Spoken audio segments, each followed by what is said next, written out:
ಭದ್ರಾವತಿ ಬೆಳೆಸಿ ಬಿಎಸ್ಎಲ್ ಉಳಿಸಿ ನ್ಯಾಯ ಬೇಕು ನ್ಯಾಯ ಬೇಕು ಎಲ್ಲವರೆಗೂ ಹೋರಾಟ ಎಲ್ಲವರೆಗೂ ಹೋರಾಟ ನ್ಯಾಯಕ್ಕಾಗಿ ಹೋರಾಟ ನ್ಯಾಯಕ್ಕಾಗಿ ಹೋರಾಟ ನ್ಯಾಯ ಬೇಕು ನ್ಯಾಯ ಬೇಕು ಜಿಂದಾಬಾದ್ ಜಿಂದಾಬಾದ್ ನ್ಯಾಯ ಬೇಕು.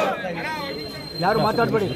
ಇಲ್ಲಿ ಬಂದಂತ ಎಲ್ಲ ಆತ್ಮೀಯ ನಮ್ಮ ವಿಎಎಸ್ಎಲ್ ಕಾರ್ಖಾನೆಗೆ ಸಂಬಂಧಪಟ್ಟಂತ ಕಾರ್ಮಿಕ ಬಂಧುಗಳಿಗೆ ತಾಯಂದಿರಿಗೆ ಸಂಕ್ರಾಂತಿ ಹಬ್ಬ ಇದ್ರೂ ಕೂಡ ನಮ್ಮ ಹಸುವನ್ನ ತುಂಬುವಂತ ಕೆಲಸ ಆಗ್ಬೇಕು ಅಂತ ಹೇಳಿ ಚುನಾಯಿತ ಪ್ರತಿನಿಧಿಗಳಿಗೆ ಗಮನಕ್ಕೆ ತರಲಿಕ್ಕೋಸ್ಕರ ಬಂದಂತ ಎಲ್ಲ ಆತ್ಮೀಯ ಕಾರ್ಮಿಕ ಬಂಧುಗಳಿಗೆ ಹೃತ್ಪೂರ್ವಕ ನಾನು ಸ್ವಾಗತವನ್ನ ನಾನು ಬಯಸ್ತಾ ಇದ್ದೀನಿ.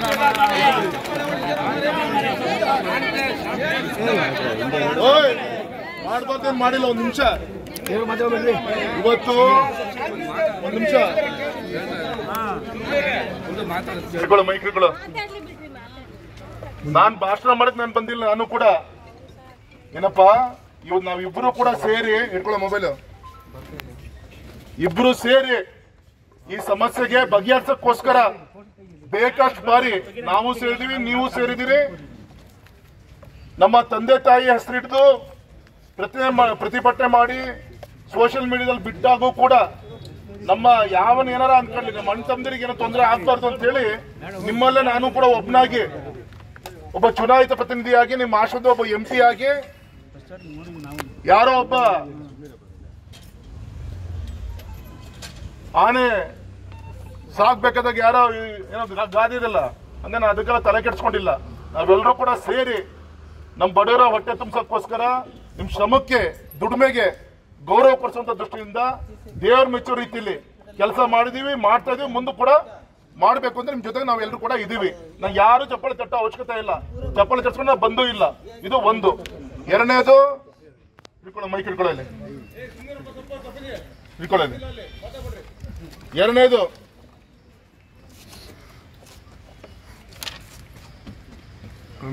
ನಿನ್ನೆ ಲೆಟರ್ ಬಂದಿದೆ ಸೇಲಂದು ಹತ್ರ ತೊಳ್ರಿ. ಸೇಲಂಗೆ ಸಂಬಂಧಪಟ್ಟಂತೆ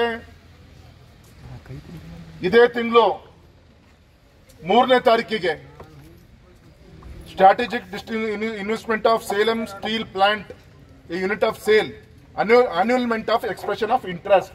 ಏನಿದು ಸೇಲಮ್ಮು ನಮ್ಮ ಭದ್ರಾವತಿ VASL ಇನ್ನೊಂದು ಯಾವ್ದು ನಮ್ದು ದುರ್ಗಾಪುರ, ಈ ಮೂರು ಕೂಡ ಸ್ಟೀಲ್ ಅಥಾರಿಟಿ ಆಫ್ ಇಂಡಿಯಾ ಇದರ ಚೌಕಟ್ಟಲ್ಲಿ ಈ ಮೂರು ಸಂಸ್ಥೆ ನಡೀತಾ ಇದೆ. ಇದೆಲ್ಲದೂ ಕೂಡ ತಮಗೆ ಗೊತ್ತಿದೆ. ನಮ್ಮ ಕೇಂದ್ರ ಸರ್ಕಾರ ಲಾಸ್ ಅಲ್ಲಿರುವಂತಹ ಸಂಸ್ಥೆಗಳನ್ನ ನಮ್ಮ ಕೈಯಲ್ಲಿ ನಡ್ಸಕ್ಕಾಗಲ್ಲ, ವರ್ಷಕ್ಕೆ 100 ಕೋಟಿ ಲಾಸ್ ಬರ್ತಿದೆ ಅಂತ ಹೇಳಿ ಡಿಸ್ಇನ್ವೆಸ್ಟ್ಮೆಂಟ್ ಆಫ್ ಇಂಟ್ರೆಸ್ಟ್ ಅಂತ ಹೇಳಿ ಕಾಲ್ ಮಾಡಿದ್ರು. ಅದು ಕಂಡೀಷನ್ ಏನ್ ಹೇಳುತ್ತೆ? 3 ಕಂಡೀಷನ್ ನಿಮ್ಗೆ ಗೊತ್ತಿದೆ. ಮೊದಲನೇ ಕಂಡೀಷನ್ ಯಾರಾದ್ರೂ ಒಬ್ರು ಪ್ರೈವೇಟ್ ಅವರು ಬಂದು ನಡೆಸುವಂತ ಒಂದು ಪ್ರಯತ್ನವನ್ನು ಮಾಡಬೇಕು ಅಂತ ಹೇಳಿ ಟೆಂಡರ್ ಕರೆದ್ರು, ಯಾರು ಕೂಡ ಬರಲಿಲ್ಲ.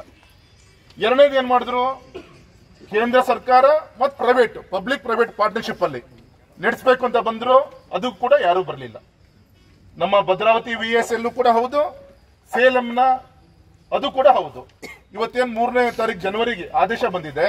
ನಿಮ್ ರಾಘಣ್ಣ 12ನೇ ತಾರೀಕು ಅಕ್ಟೋಬರ್ 22ಕ್ಕೆ ಭದ್ರಾವತಿ ಕೂಡ ಇದೇ ಆದೇಶವನ್ನು ಕೂಡ ನಮ್ಮ ಕೇಂದ್ರ ಸರ್ಕಾರದಿಂದ ತರಿಸಿದ್ದೀನಿ. ಏನ್ ಆದೇಶ ಇದು?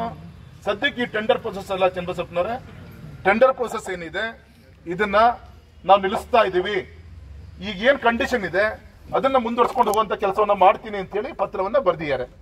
ಆದ್ರೆ ನಿಮ್ ರಾಘಣ್ಣ ಅಕ್ಟೋಬರ್ 2022ರಿಂದ ಇವತ್ತಿನೂ ಕೂಡ ಫ್ಯಾಕ್ಟರಿಗೆ ಬೀಗ ಹಾಕಕ್ಕೆ ಬಿಡದೆ ಇವತ್ತಿನೂ ಕೂಡ ತಿಂಗಳಲ್ಲಿ ಒಂದು 12 ದಿನ ಆದ್ರೂ ಕೂಡ ನಮ್ಮ ಕಾರ್ಮಿಕ ಬಂಧುಗಳಿಗೆ ಕೆಲಸ ಕೊಡ್ತಿದ್ದಾರೆ. ಬೇರೆ ಸೆಕ್ಟರ್ ನಲ್ಲಿ ಕೆಲಸ ಮಾಡೋಂಥವ್ರಿಗೆ 15 ಜನ ಕೆಲಸ ಮಾಡ್ತಿರಲ್ಲ, ಯಾವ್ದದು ಜಾಬ್ ಕಾಂಟ್ರಾಕ್ಟ್ ಡಿವೈಡ್ ಏನಿದೆ ಅವ್ರ ಕೆಲಸವನ್ನು ಕೊಡ್ತಾ ಇದ್ದಾರೆ. ಕನ್ನಡಿಗರ ನೆಚ್ಚಿನ ನ್ಯೂಸ್ 18 ಕನ್ನಡ ಈಗ ವಾಟ್ಸ್ಆಪ್ನಲ್ಲೂ ಲಭ್ಯ.